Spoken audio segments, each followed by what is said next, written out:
നമസ്കാരം. 80കളിൽ ഒരു super hit പടം വന്നിരുന്നു. IV ശശിയുടെ കാണാമറയത്ത് എന്നാണ് അതിൻ്റെ പേര്. ആ പടം നിങ്ങളിൽ പലരും കണ്ടു കാണും. അതിൽ സൂപ്പർ ഹിറ്റ് ഗാനം എൻ്റെ ഓർമ്മയിൽ ഒരു മധുരക്കിനാവിൻ ലഹരിയിൽ എന്തോ എന്നൊക്കെ തുടങ്ങുന്നൊരു ഗാനം അല്ലേ, സൂപ്പർ ഹിറ്റ് പടമായിരുന്നു. നല്ലൊരു കഥയായിരുന്നു ആ പടത്തിൻ്റെ. അതായത് ഒരു വ്യക്തിയുടെ സ്നേഹം അല്ലെങ്കിൽ ഇഷ്ടം കൺമുമ്പിൽ ഉണ്ടായിട്ടും അത് കാണാതെ പോവുക. അതായത് നമ്മുടെ കൺവെട്ടത്ത് തന്നെയുണ്ട്, നമുക്ക് നേരിട്ട് കാണാൻ സാധിക്കുന്ന രീതിയിൽ തന്നെ അത് മുമ്പിലുണ്ട്, എങ്കിലും നമ്മൾ കാണാതെ പോകുന്നതിനെ കാണാമറയത്ത് എന്ന് പറയുന്നു. അതേപോലെ ഒരു പ്രതിഭാസം ഓരോ നിമിഷവും നമ്മളിൽ ഏവരിലും സംഭവിച്ചുകൊണ്ടിരിക്കുന്നു എന്നുള്ള കാര്യമാണ് ഞാനിവിടെ പറയാൻ ആഗ്രഹിക്കുന്നത്. നമ്മുടെ ഏറ്റവും അടുത്ത് കിടക്കുന്ന നമ്മുടെ ഏറ്റവും വലിയ സുഹൃത്തുക്കളായ കോടാനുകോടി ജീവകോശങ്ങൾ നമ്മൾ കാണാതെ പോകാറുണ്ട്. നമുക്കവയെക്കുറിച്ച് യാതൊരു അറിവും ഇല്ല, നമ്മൾ അവരെക്കുറിച്ച് ആലോചിക്കാറില്ല, അവയെക്കുറിച്ച് ചിന്തിക്കാറില്ല. എന്നാൽ നമ്മുടെ സാധാരണ ജീവിതത്തെ മാത്രമല്ല, നമ്മുടെ ആരോഗ്യത്തെയും അനാരോഗ്യത്തെയും രോഗങ്ങൾ ഉണ്ടാവുന്നതിനെ പോലും നിർണയിക്കുന്ന, അതിനെപ്പോലും സ്വാധീനിക്കുന്ന ഈ ജീവജാലങ്ങളെ നമ്മൾ കാണാറില്ല. നമ്മുടെ ഏറ്റവും അടുത്താണ് അവ കിടക്കുന്നത്. ഏറ്റവും അടുത്തെന്ന് പറയുമ്പോൾ നമുക്ക് പോലും കാണാൻ പറ്റില്ല, എന്നാലും നമ്മുടെ ഏറ്റവും അടുത്താണ് കിടക്കുന്നത്. അതെവിടെയായിരിക്കും? നമ്മുടെയൊക്കെ ഉള്ളിൽ. അപ്പോൾ നമ്മുടെയൊക്കെ ഉള്ളിൽ കിടക്കുന്ന ഇത്രയും എണ്ണത്തിലുള്ള ഈ ജീവകോശങ്ങൾ, അവയെക്കുറിച്ച് എന്താണ് നമ്മൾ അറിയേണ്ടത്, അവ എങ്ങനെയാണ് നമ്മളെ സഹായിക്കുന്നത്, അവരെങ്ങനെയാണ് നമുക്ക് വളരെ നിർണായകമായി മാറുന്നത് എന്നൊക്കെ നമുക്കൊന്ന് പരിശോധിക്കാം. അപ്പോൾ ഞാൻ പറഞ്ഞു വരുന്നത് എന്താണെന്ന് വെച്ചാൽ, നമ്മുടെ ശരീരത്തെ തന്നെ അവരുടെ വാസസ്ഥലമാക്കി മാറ്റിയ കോടാനുകോടി സൂക്ഷ്മാണുക്കളെയാണ്. ശരീരത്തിൽ തന്നെ തല മുതൽ കാല് വരെയുള്ള ഓരോ ഭാഗത്തും ഓരോ മുക്കിലും മൂലയിലും കോടിക്കണക്കിന് സൂക്ഷ്മാണുക്കൾ ജീവിക്കുന്നുണ്ട്. ചർമ്മത്തിലാണെങ്കിലും നമ്മുടെ ശരീരത്തിൻ്റെ ഉള്ളിലാണെങ്കിലും എല്ലായിടത്തും. ഏറ്റവും കൂടുതൽ ചർമ്മത്തിൽ, അതായത് ശരീരത്തിൻ്റെ എക്സ്റ്റേണൽ സർഫസിൽ ഏറ്റവും കൂടുതൽ വാസസ്ഥലം ഇവയുടെ നമ്മുടെ വായ, പിന്നെ ജനനേന്ദ്രിയത്തിൻ്റെ ഭാഗം, ജനൈറ്റൽ റീജിയൻ, ഇവയിലാണ് ഏറ്റവും കൂടുതൽ ഇവ വസിക്കുന്നത്. എന്നാൽ ശരീരത്തിൻ്റെ ഉള്ളിലുള്ള അവയവങ്ങളെ വെച്ച് നോക്കുമ്പോൾ ഏറ്റവും കൂടുതൽ ഇവയുടെ വാസസ്ഥലം കുടലുകളിലാണ്, ഇൻറ്റസ്റ്റൈൻസ്, എസ്പെഷ്യലി കോളൻ, ലാർജ് ഇൻറ്റസ്റ്റൈൻ എന്ന് പറയുന്ന കോളൻ എന്ന ഭാഗത്തിലാണ് ഇവ ഏറ്റവും കൂടുതൽ വസിക്കുന്നത്. പറഞ്ഞു വരുന്നത് എന്താണെന്ന് വെച്ചാൽ, കണക്കുകൾ പ്രകാരം മനുഷ്യകോശങ്ങളെക്കാളും ഏകദേശം 8 മടങ്ങ് കൂടുതൽ കോശങ്ങൾ ഈ സൂക്ഷ്മാണുക്കളുടെ ആണ് എന്നുള്ളത്. അതായത് എൻ്റെ ശരീരത്തിൽ എൻ്റെ സ്വാഭാവികമായ കോശങ്ങളെക്കാളും ഏകദേശം 8 മുതൽ 10 മടങ്ങ് വരെ കൂടുതൽ ഈ സൂക്ഷ്മാണുക്കളുടെ കോശങ്ങൾ അടങ്ങിയിരിക്കുന്നു എന്നുള്ളത് വളരെ അതിശയിപ്പിക്കുന്ന ഒരു സത്യമാണ്. ഇവ ഏതൊക്കെ ജനുസ്സുകളിൽപ്പെട്ടവയാണ് എന്ന് നമുക്കിപ്പോഴും നിർണ്ണയിക്കാൻ സാധിക്കുന്നില്ല. അത്രയും എണ്ണം ഇവയ്ക്കുണ്ട്. ആയിരക്കണക്കിന് സ്പീസീസ് എന്ന് മാത്രമേ നമുക്കിപ്പോൾ പറയാൻ സാധിക്കുള്ളൂ. ഇവ എന്താണ്, ഇവയ്ക്കും പ്രമേഹത്തിനും എന്ത് ബന്ധം എന്ന് നിങ്ങൾക്ക് തുടങ്ങിയേക്കാം. ആ വിഷയത്തിലേക്ക് വരുന്നതായിരിക്കും. അപ്പോൾ ഈ സൂക്ഷ്മാണുക്കൾ എന്തിനാണ് നമ്മുടെ ശരീരത്തിൻ്റെ ഈ ചർമ്മത്തിലും ഉള്ളിലുമൊക്കെ ഇങ്ങനെ വസിക്കേണ്ടത്? ഇവ കൊണ്ട് നമുക്ക് എന്തെങ്കിലും പ്രയോജനമോ അല്ലെങ്കിൽ ഇവ നമ്മളെ ഏതെങ്കിലും രീതിയിൽ സഹായിക്കാറുണ്ടോ? ഉറപ്പായിട്ടും അതിനാണല്ലോ ഈ സൂക്ഷ്മാണുക്കളെ പ്രകൃതി നമ്മുടെ ശരീരം തന്നെ ഒരു വാസസ്ഥലമാക്കി മാറ്റാൻ അനുവദിച്ചത്. എന്തെങ്കിലും ഒരു ലക്ഷ്യമില്ലാതെ പ്രകൃതി ഒരിക്കലും അങ്ങനെ ചെയ്യില്ല. അപ്പോൾ എന്താണ് ഇവയുടെ ഏറ്റവും പ്രധാനപ്പെട്ട കർത്തവ്യം? പല പല പല കർത്തവ്യങ്ങളുണ്ട്. ഏറ്റവും പ്രധാനപ്പെട്ടത് നമുക്ക് എടുത്തു പറയേണ്ടി വന്നാൽ അതിൽ രോഗപ്രതിരോധ ശക്തി, ഇമ്മ്യൂണിറ്റി നമ്മുടെ ശരീരത്തിന് പ്രദാനം ചെയ്യുന്ന ആ പ്രവൃത്തിയിൽ ഏറ്റവും വലിയ പങ്ക് വഹിക്കുന്ന ഒരു ഘടകമാണ് ഈ സൂക്ഷ്മാണുക്കൾ. പറഞ്ഞാൽ അതിശയമായിട്ട് തോന്നിയേക്കാം, പക്ഷേ ഇതാണ് സത്യം. ഈ സൂക്ഷ്മാണുക്കൾ ഇമ്മ്യൂണിറ്റി ഉണ്ടാക്കുന്നതിൽ വളരെ വലിയൊരു പങ്കാണ് വഹിക്കുന്നത്. അത് ലോക്കൽ ഇമ്മ്യൂണിറ്റി ആണെങ്കിലും നമ്മുടെ ജനറലൈസ്ഡ് ഇമ്മ്യൂണിറ്റി ആണെങ്കിലും എല്ലായിടത്തും ഈ സൂക്ഷ്മാണുക്കൾ വലിയൊരു പങ്ക് വഹിക്കുന്നു. എന്തൊക്കെയാണ് ഈ സൂക്ഷ്മാണുക്കളുടെ പ്രത്യേകത എന്നുള്ളത് നമുക്കൊന്ന് പരിശോധിക്കാം. വളരെ രസകരമാണ്, ദയവായി ശ്രദ്ധിക്കുക. ശരീരത്തിൻ്റെ ഓരോ ഭാഗത്തും സ്ഥിതി ചെയ്യുന്ന സൂക്ഷ്മാണുക്കൾ വ്യത്യസ്ത തരത്തിലുള്ളവയാണ്. അതായത് ഒരു സ്ഥലത്തുള്ളവയല്ല വേറൊരു സ്ഥലത്തുള്ളത് എന്ന സാരം.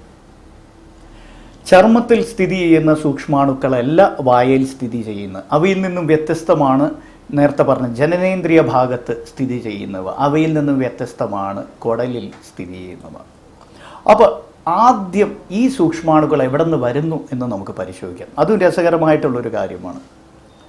കുഞ്ഞ് അമ്മയുടെ ഗർഭപാത്രത്തിലിരിക്കുമ്പോൾ പൊതുവെ ഒരു സ്റ്റെറൈൽ എൻവയൺമെൻറ്റ് എന്നാണ് വിശ്വസിക്കുന്നത്. അതായത് സൂക്ഷ്മാണുരഹിതമായ ഒരു അന്തരീക്ഷമാണ് ഗർഭപാത്രത്തിനുള്ളിൽ കുഞ്ഞിനെ നിലനിർത്തുന്നത്.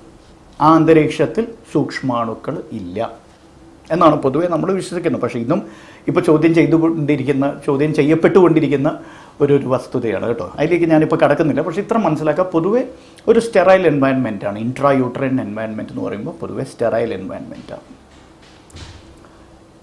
ജനനേന്ദ്രിയത്തിലൂടെ കുഞ്ഞ് പുറത്തേക്ക് വരുമ്പോൾ, പ്രസവ സമയത്ത് ജനനേന്ദ്രിയത്തിലൂടെ, അതായത് വജൈനൽ ഡെലിവറിയുടെ കാര്യമാണ് ഇവിടെ പറയുന്നത്. വജൈനലിലൂടെ പുറത്തേക്ക് വരുമ്പോൾ വജൈനയിൽ സ്ഥിതി ചെയ്യുന്ന അമ്മയുടെ ജനനേന്ദ്രിയത്തിൽ സ്ഥിതി ചെയ്യുന്ന ഈ സൂക്ഷ്മാണുക്കൾ കുഞ്ഞിൻ്റെ ശരീരത്തിലേക്ക് കടക്കുന്നു. കുഞ്ഞിൻ്റെ ശരീരത്തിലേക്ക് കടക്കുന്ന ഈ സൂക്ഷ്മാണുക്കൾ ഏതാനും വർഷങ്ങൾ എടുത്തിട്ടാണ് ഒരു അഡൾട്ട്, അതായത് പൂർണ്ണ വളർച്ച പ്രാപിച്ച ഒരു വ്യക്തിയുടെ ശരീരത്തിൽ ഏതൊക്കെ സൂക്ഷ്മാണുക്കളുണ്ടോ ആ ഒരു രീതിയിലേക്ക് വളർന്നു വരുന്നു. അതായത് കോളനൈസേഷൻ നടത്താൻ വേണ്ടി ഏകദേശം 2 മുതൽ 3 വർഷം വരെ വേണ്ടി വരാറുണ്ട്. ഒരു കുഞ്ഞിൻ്റെ ശരീരത്തിലേക്ക് ഈ സൂക്ഷ്മാണുക്കൾ കടന്നതിന് ശേഷം കോളനൈസേഷൻ പൂർണ്ണമായി ഈ കുഞ്ഞിൻ്റെ ശരീരത്തിൽ പല കോളനീസ് ഉണ്ടാക്കുന്നതിന് ഏകദേശം 2 മുതൽ 3 വർഷം വേണ്ടി വരും. അതായത് 3 വയസ്സാകുമ്പോഴേക്കും ഈ കുഞ്ഞിൻ്റെ ശരീരത്തിൽ മിക്കവാറും ഈ സൂക്ഷ്മാണുക്കളൊക്കെ കോളനൈസ് ചെയ്ത് കഴിഞ്ഞിട്ടുണ്ടാവും. ഏറ്റവും കൂടുതൽ കോളനൈസ് ചെയ്യുന്നത് ലാർജ് ഇൻറ്റസ്റ്റൈനാണ്. കോളൻ എന്ന് പറയുന്ന ലാർജ് ഇൻറ്റസ്റ്റൈനാണ് ഏറ്റവും വലിയൊരു കോളനൈസ് ചെയ്യുന്ന ഒരു ഭാഗം.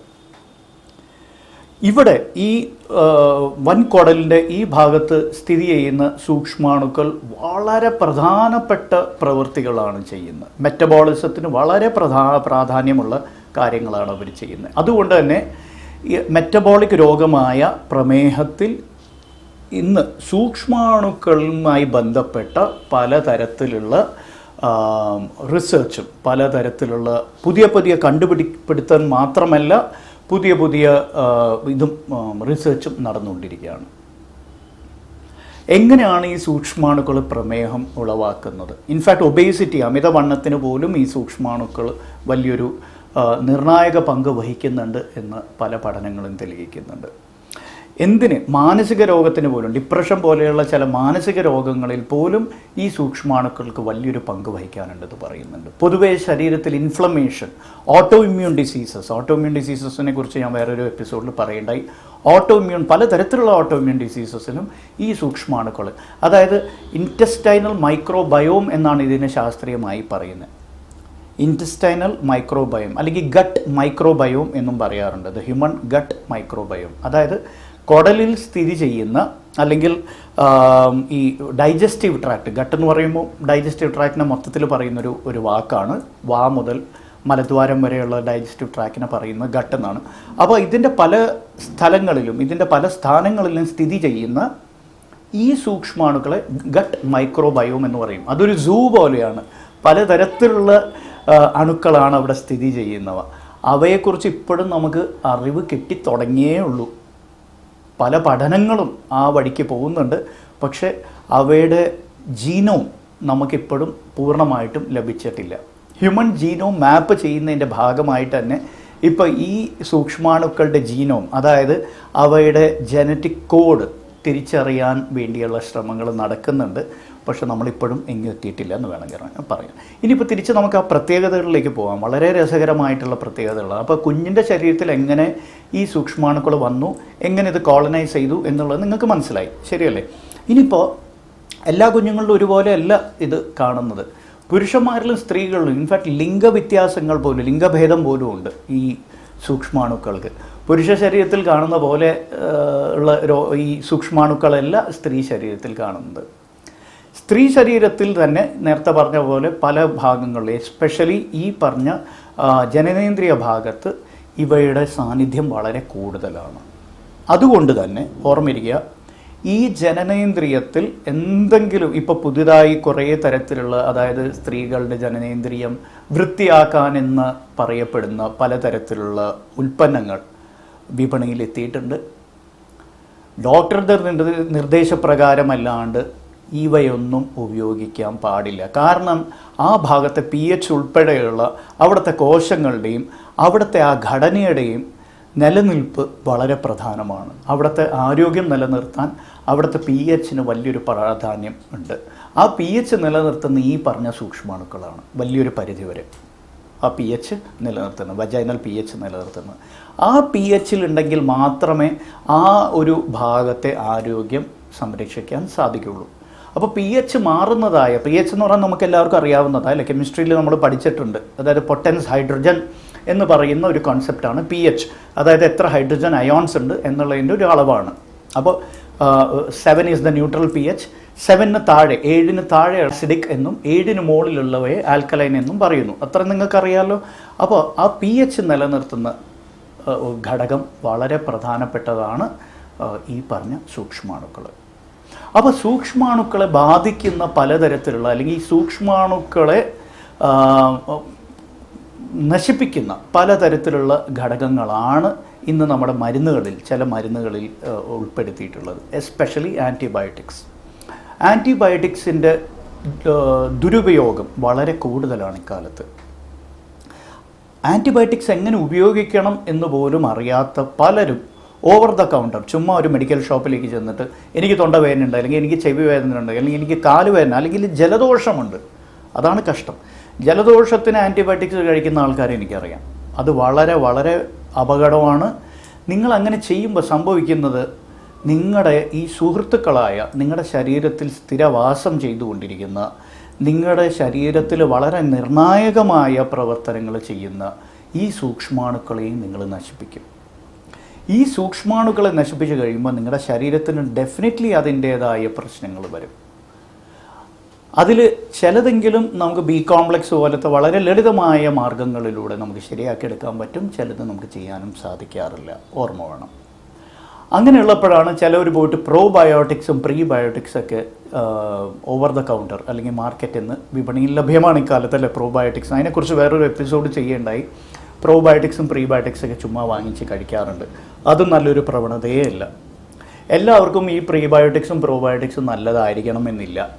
അത് ഡോക്ടറുടെ നിർദ്ദേശപ്രകാരം മാത്രമേ നിങ്ങൾ കഴിക്കാവൂ. ആൻറ്റിബയോട്ടിക്സിൽ കുറേ നാളത്തേക്ക് ആൻറ്റിബയോട്ടിക്സ് വേണ്ടി വരുന്ന വ്യക്തികൾക്ക് നമ്മൾ ചിലപ്പോൾ ഇവയിൽ ഏതെങ്കിലും ഒന്ന് എഴുതാറുണ്ട്. പക്ഷേ എല്ലാവരും ഇത് അങ്ങനെ കഴിക്കണം എന്ന് പറയുന്നത് ഒരിക്കലും ന്യായീകരിക്കാൻ പറ്റില്ല, ഓർമ്മയിരിക്കട്ടെ. അപ്പോൾ ഈ സൂക്ഷ്മാണുക്കളിലേക്ക് തിരിച്ചു വരാം.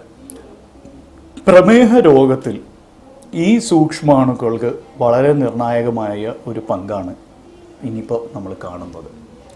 പ്രമേഹം ചികിത്സയിൽ ഭാവിയിൽ ഇവ വളരെ വലിയൊരു ഘടകമായിരിക്കും എന്നുള്ളതിൽ ഒരു സംശയമില്ല. ഇപ്പോൾ തന്നെ പല പല കോൺഫറൻസസിലും ഇൻറ്റസ്റ്റൈനൽ മൈക്രോബയോം എന്ന് പറയുന്ന ഈ കോൺസെപ്റ്റിനെ കുറിച്ചും പ്രമേഹത്തിൽ എന്തൊക്കെ മാറ്റങ്ങളാണ് അവയിൽ സംഭവിക്കുന്നതെന്നും അവയിലൂടെ എങ്ങനെ നമുക്ക് പ്രമേഹ ചികിത്സ കൂടുതൽ ഫലപ്രദമായി നടത്താം എന്നുള്ളതിനെക്കുറിച്ചും പല പല പുതിയ കണ്ടുപിടുത്തങ്ങൾ പുറത്തേക്ക് വരുന്നുണ്ട് ഇപ്പോൾ. അത് വളരെ exciting. This is A very exciting field. ഇനി വരുന്ന കാലത്ത് ഈ സൂക്ഷ്മാണുക്കളെ നമ്മുടെ ആരോഗ്യ പരിപാലനത്തിനും രോഗചികിത്സയ്ക്കും എങ്ങനെ നമുക്ക് വിനിയോഗിക്കാൻ പറ്റും, എങ്ങനെ പ്രയോജനപ്പെടുത്താൻ പറ്റും എന്നുള്ളതിനെ കുറിച്ചാണ് നമ്മളിനി കൂടുതൽ ചിന്തിക്കുന്നത്. In other words, biological treatment of disease. Chemical treatment അല്ല, മരുന്നുകൾ കൊടുത്തിട്ടല്ല, ഈ മൈക്രോബയോമിനെ തന്നെ മോഡിഫൈ ചെയ്തിട്ട് അല്ലെങ്കിൽ അതിനെ എക്സ്പ്ലോയിറ്റ് ചെയ്ത് അല്ലെങ്കിൽ അതിനെ മാനിപ്പുലേറ്റ് ചെയ്തിട്ട് നമ്മളെങ്ങനെ രോഗചികിത്സ, പ്രമേഹം മാത്രമല്ല പല രോഗങ്ങളും എങ്ങനെ ചികിത്സിക്കും എന്നുള്ളത് ഇനി വരുന്ന കാലഘട്ടത്ത് വളരെയേറെ സാധ്യതയുള്ള ഒരു മേഖലയായി മാറിക്കൊണ്ടിരിക്കുക. അപ്പോൾ പുതിയ അറിവുകൾ വരുംതോറും നിങ്ങളുമായി ഞങ്ങൾ പങ്കുവയ്ക്കുന്നതായിരിക്കും. ഇത് ശ്രദ്ധിക്കുക, അതായത് നമ്മുടെ ശരീരത്തിൽ തന്നെ നമ്മളറിയാതെ തന്നെ കാണാമറയത്ത് തന്നെ കോടാനുകോടി, അതായത് നമ്മുടെ ശരീരത്തിൻ്റെ സ്വാഭാവികമായ ശരീരത്തിൻ്റെ തനതായ കോശങ്ങളെക്കാളും എത്രയോ മടങ്ങ് കൂടുതൽ കോശങ്ങൾ ജീവിച്ചിരിപ്പുണ്ട്. അതായത് ജീവൻ കൊണ്ട് തുടിച്ചുകൊണ്ടിരിക്കുകയാണ്. ഓർമ്മ വേണം, നമ്മളതൊന്നും അറിയുന്നേ ഇല്ല. ഞാൻ എൻ്റെ കയ്യിലേക്ക് നോക്കുമ്പോൾ ഇവിടെ രോഗാണുക്കളുണ്ടെന്ന് പറഞ്ഞാൽ ആരെങ്കിലും വിശ്വസിക്കുമോ? അല്ലെങ്കിൽ ഞാൻ ഈ സംസാരിക്കുന്നതിൻ്റെ തുറക്കുന്ന ഈ വായ്ക്കുള്ളിൽ കോടാനുകോടി രോഗാണുക്കളുണ്ട്. രോഗാണുക്കളല്ല, സൂക്ഷ്മാണുക്കൾ. അവയെ രോഗാണുക്കളായിട്ട് കണക്കാക്കും. അതിൽ ചിലത് രോഗാണുക്കൾ ഉണ്ടാവും കേട്ടോ, ഇല്ലെന്നല്ല. പക്ഷെ മിക്കവാറും ഇവ നമ്മുടെ സുഹൃത്തുക്കളാണ്. അത് നമ്മൾ മനസ്സിലാക്കണം. ഈ സൂക്ഷ്മാണുക്കളെല്ലാം രോഗാണുക്കളാണെന്ന് വിശ്വസിക്കുന്ന തെറ്റാണ്.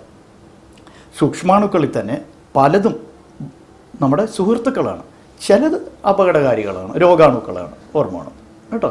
അപ്പോൾ ഇവയെക്കുറിച്ച് നമുക്ക് പുതിയ അറിവുകൾ ഇനി വരും കാലങ്ങളിൽ കിട്ടുന്നതായിരിക്കും. അതാത് സമയത്ത് ഞങ്ങൾ നിങ്ങളുമായിട്ട് പങ്കുവയ്ക്കുന്നതായിരിക്കും. വ്യത്യസ്തമായ ഒരു അനുഭവം നിങ്ങൾക്ക് കാഴ്ചവെക്കാനാണ് ഡയബറ്റിക് കെയർ ഇന്ത്യ ആഗ്രഹിക്കുന്നത്. ഇനിയും പുതുതായ എപ്പിസോഡ്സ് വരുന്നതായിരിക്കും. പ്രോത്സാഹിപ്പിച്ചതിന് വളരെ വളരെ നന്ദിയുണ്ട്. നന്ദി, നമസ്കാരം. നിങ്ങൾ ഈ കണ്ട വീഡിയോ നിങ്ങൾക്ക് ഇഷ്ടപ്പെട്ടെങ്കിൽ ദയവായി നിങ്ങളുടെ ബന്ധുക്കൾക്കും നിങ്ങളുടെ സുഹൃത്തുക്കൾക്കും ഇത് കൈമാറുക. അവരുമായിട്ട് ഇത് ഷെയർ ചെയ്യുക. ഇതിന് സബ്സ്ക്രൈബ് ചെയ്യാൻ അവരെ പ്രേരിപ്പിക്കുക. കൂടെ ഇതിൻ്റെ കൂടെ കാണുന്ന ആ ബെൽ ഐക്കൺ ഒന്ന് ക്ലിക്ക് ചെയ്യാനും പറയുക. വളരെ നന്ദിയുണ്ട്. നമസ്കാരം.